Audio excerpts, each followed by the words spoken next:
पूर्व शोध सलाहकार, NALSAR national law university Hyderabad. Chhattisgarh आरक्षण प्रकरण ऑडियो मैसेज 7। आज सोमवार 24 अप्रैल 2023 को छत्तीसगढ़ आरक्षण प्रकरण के लिए एक और दुखद प्रकरण, एक और दुखद मोड़, एक और दुखद दिन रहा। सीधे तौर पर इसका छत्तीसगढ़ से कोई लेना देना नहीं था, लेकिन प्रकारांतर से कनेक्शन देखा जाए तो ये दिखाता है कि आरक्षण जैसे विषय पर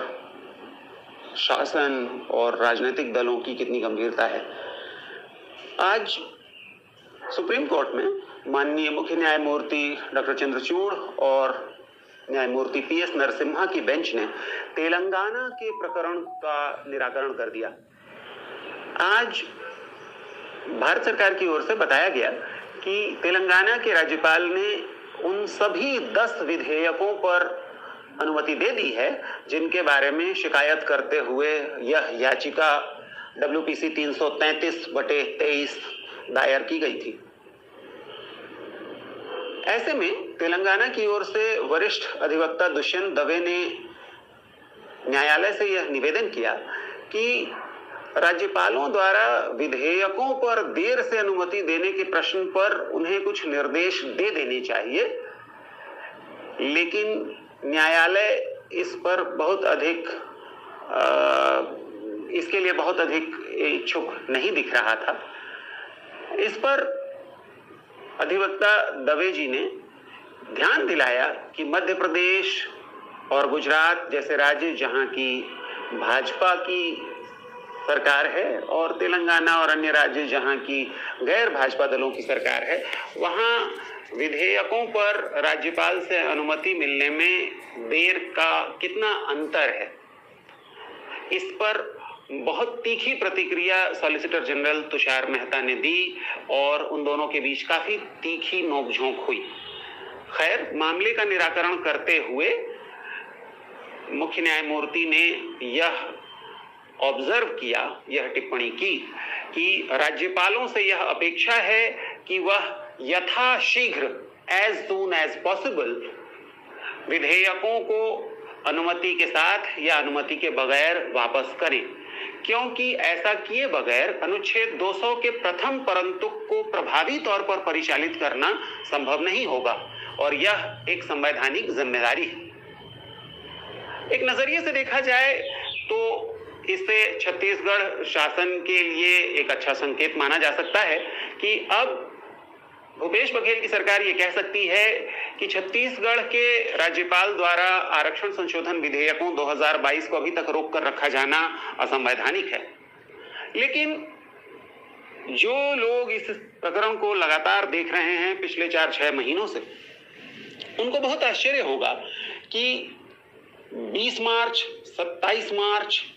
10 अप्रैल और 24 अप्रैल इन 4 तारीखों में जब तेलंगाना प्रकरण की सुनवाई सुप्रीम कोर्ट में हुई, उसके ठीक पहले बार बार कुछ लोगों के द्वारा, शायद सबसे पहले मेरे ही द्वारा, निजी तौर पर, सार्वजनिक तौर पर छत्तीसगढ़ शासन का ध्यान इस ओर आकृष्ट किया गया और उनसे निवेदन किया गया कि यदि वह अपने आरक्षण संशोधन विधेयकों की वैधता को लेकर के निश्चिंत हैं तो उन्हें तत्काल प्रभाव से ट्रांसफर पिटिशन या रिट पिटिशन के माध्यम से सुप्रीम कोर्ट आ जाना चाहिए। पंजाब की ही तरह इस बार फिर से तेलंगाना के प्रकरण में भी देखने को आया कि जैसे ही कोई राज्य शासन सुप्रीम कोर्ट आता है, राज्यपाल महोदयों के काम करने की गति और दिशा में बहुत सुधार होता है। यदि पिछले तकरीबन 4.25 महीनों से छत्तीसगढ़ शासन इस बात को लेकर के दुखी है कि छत्तीसगढ़ के महामहिम राज्यपालों द्वारा आरक्षण संशोधन विधेयकों पर अनुमति नहीं दी जा रही है, तो इस पर सिर्फ राजनीतिक बयानबाजी करने के बजाय सीधे सीधे सुप्रीम कोर्ट आने में क्या संकोच है? आखिर ऐसी क्या तकलीफ है भूपेश बघेल जी को कि वह इस विषय पर सिर्फ बयानबाजी करना चाहते हैं लेकिन कोई एक्शन नहीं लेना चाहते? वे सभी लोग जिन्हें संवैधानिक विधि की थोड़ी बहुत समझ है और जो छत्तीसगढ़ प्रकरण को देख रहे हैं, उन्हें मालूम है कि आरक्षण संशोधन विधेयक 2022 प्रथम दृष्टया अवैध हैं, इसलिए क्योंकि वह माननीय उच्चतम न्यायालय के आरक्षण संबंधी कई निर्देशों की अवहेलना करते हैं। इनमें छत्तीसगढ़ शासन के कार्यपालिक नियमों की अवहेलना की गई है, विधि विभाग से सम्मति नहीं ली गई, मंत्रिमंडल के सम्मुख संक्षेपिका नहीं रखी गई, नीतिगत निर्णय पहले लेकर फिर विधेयकों का प्रारूप पारित नहीं कराया गया। इसे 2 अलग अलग चरणों पर पारित कराया जाना होता है मंत्रिमंडल से, यह सब नहीं हुआ। जाहिर सी बात है कि सिर्फ अनुसूचित जाति और अनुसूचित जनजाति के समान पिछड़ापन का दावा करने भर से अन्य पिछड़ा वर्ग को छत्तीसगढ़ की परिस्थितियों में 27% आरक्षण दिया जाना संभव बिल्कुल भी नहीं है।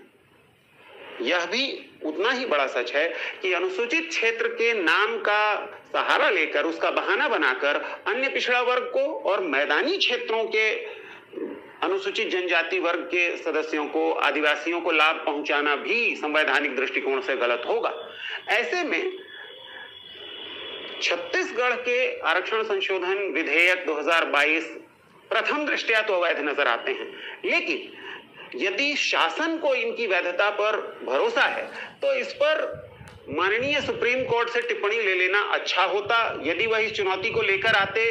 तो राजभवन की ओर से या भारत सरकार की ओर से यह बताया जाता कि इन विधेयकों में क्या कमियां हैं और उसके बाद उस पर चर्चा हो जाती, और यदि वह वैध हैं तो सुप्रीम कोर्ट के द्वारा उन्हें वैध ठहराए जाने पर उनके लागू होने की संभावना बन जाती। यदि ऐसा भी होता तो उससे राज्य के सभी युवाओं का, छात्रों का, आदिवासियों समेत सबका भला होता, जो कि पिछले 6 महीने से भूपेश बघेल सरकार की उलझन का, उनकी कूटनीति का शिकार बने हुए हैं, उसको सह रहे हैं, उससे पीड़ित हो रहे हैं। लेकिन अगर यह अवैध भी हैं आरक्षण संशोधन विधेयक, तो सरकार को नए सिरे से काम करने का मौका मिलता और कैसे करना है इस पर भी उन्हें दिशा निर्देश प्राप्त होते। यह आश्चर्य की बात है कि सरकार सिर्फ कुछ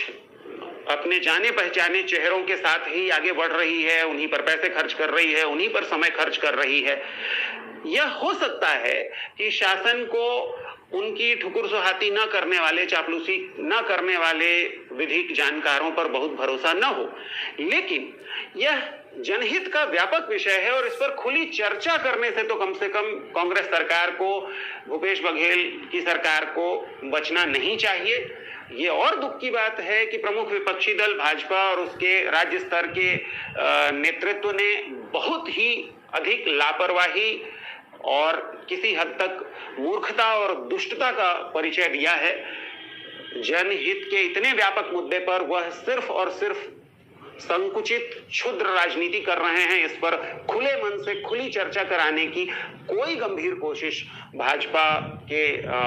राज्य नेतृत्व ने, उसके पदाधिकारियों ने, उसके जनप्रतिनिधियों ने नहीं की है। किसी एक भी जनप्रतिनिधि ने भाजपा के ऐसा प्रयास नहीं किया है।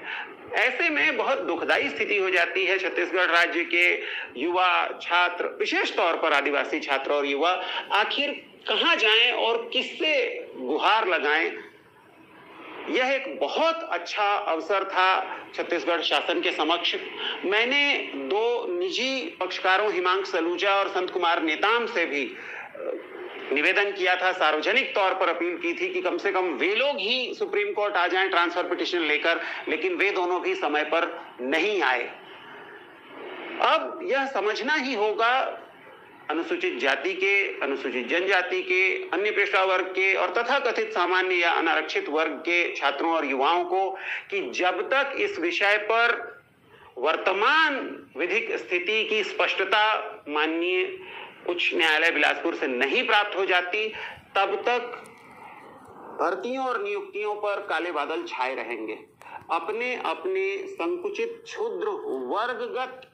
लाभ से ऊपर उठकर देखने के लिए तैयारी करनी ही होगी। आपको समझना होगा कि शिक्षा आपको प्राप्त करनी है, नौकरियों पर आपको जाना है, लेकिन आरक्षण की राजनीति जो लोग कर रहे हैं वे लोग सिर्फ और सिर्फ चुनावी टिकट के लिए या आयोग मंडल में अपनी नियुक्ति के लिए या सिर्फ चर्चा में बने रहने के लिए, महत्वपूर्ण दिखने के लिए ये सारा प्रपंच कर रहे हैं। आरक्षण की लड़ाई बदकिस्मती से सामाजिक न्याय की लड़ाई नहीं है। यह सिर्फ मैं, मेरा बच्चा, मेरा भतीजा इतने की लड़ाई बनकर रह गई है। आदिवासी समाज के प्रतिनिधि संगठन पदाधिकारियों ने जिस तरीके के मूर्खतापूर्ण कार्यक्रम चलाए हैं, जिस तरीके के बयान दिए हैं, जिस तरीके के बहुत ही मूर्खतापूर्ण पिटिशंस की तैयारी उन्होंने कराई है, जिन्हें सुप्रीम कोर्ट में दाखिल किया गया है, शायद आने वाले दिनों में मैं प्रयास करूंगा कि हिदायतुल्लाह नेशनल लॉ यूनिवर्सिटी और रविशंकर शुक्ला यूनिवर्सिटी के विधि विभाग को मैं इन सभी प्रकरणों की SLP उपलब्ध करा दूं, ताकि लॉ के स्टूडेंट्स ये देख सकें कि मूर्खतापूर्ण और घटिया पिटिशंस कैसी होती हैं, कैसी पिटिशंस नहीं लिखनी चाहिए, और युवाओं और छात्रों के भविष्य के साथ कितना भद्दा और गंदा मजाक जनप्रतिनिधि और सामाजिक संगठनों के पदाधिकारी कर रहे हैं। इस पर वह खुली चर्चा से बचते हैं, वह सामने आकर सवालों का जवाब नहीं देते हैं, खुली चर्चा नहीं करते जिससे कि कोई रास्ता निकल सके। लेकिन अप्रैल का अंत आ रहा है,